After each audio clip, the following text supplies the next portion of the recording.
13 satanas sa Senado, Agut Isidro sinabing wala siyang respeto sa mga kaalyado ni Cayetano. Umani ng matinding reaksyon online ang aktres at activist na si Agut Isidro matapos niyang banatan ng 13 senador na bumoto upang mapatalsik si Tito Sotto bilang Senate President at mailuklok si Alan Peter Cayetano bilang bagong leader ng Senate of the Philippines.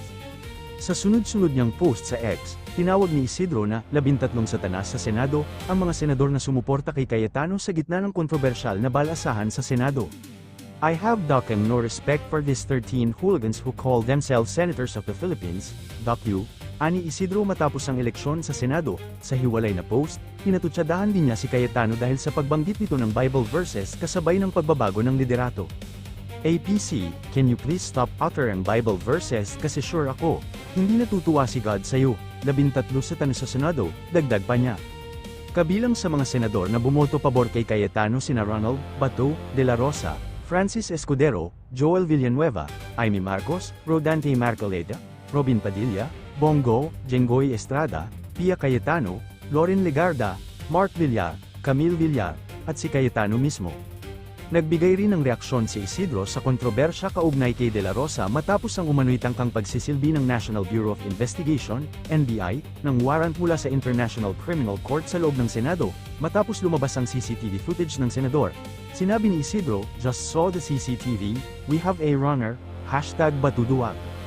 Hinimok din ng aktres ang publiko na suportahan ang panawagan para sa accountability, kabilang ang impeachment proceedings laban kay Sara Duterte. Mabilis na nag-viral ang kanyang mga pahayag at lalong nagpainit sa usaping politikal online kasabay ng tumitinding tensyon sa Senado at sa mga kontrobersyang kinahaharap ng ilang matataas na opisyal ng bansa. Bangaw sa ilong ni Ridon, usap-usapan ngayon sa social media ang isang tila hindi inaasahang eksena habang ini-interview si Rep. Terry Ridon sa programang On Point ng Bilyonaryo News Channel, matapos mapansin ng mga netizen ang isang bangaw na paikot-ikot at tila nagtangkang pumasok sa loob ng kanyang ilong habang nasa gitna siya ng diskusyon. Sa gitna ng seryosong talakayan, nahagip sa video ang insektong lumipad malapit sa mukha ni Ridon at bahagyang tumambay sa labas mismo ng butas ng ilong ng mambabatas habang sinasagot niya ang mga tanong ni veteran journalist Pinky Webb. Dahil dito, mabilis na umikot online ng screenshots at clips mula sa interview, kung saan marami ang napatawa at nagkomento tungkol sa tila misyon umano ng bangaw. May ilang netizens pa ang nagbiro na, pati bangaw na curious sa ilong ni Ridon. Lapid bumoto pabor kay Sotto batay sa inilabas na tala ng botohan, kabilang si Senador Lito Lapid sa 9 na senador na bumoto upang manatili sa pwesto si dating Senate President Tito Sotto.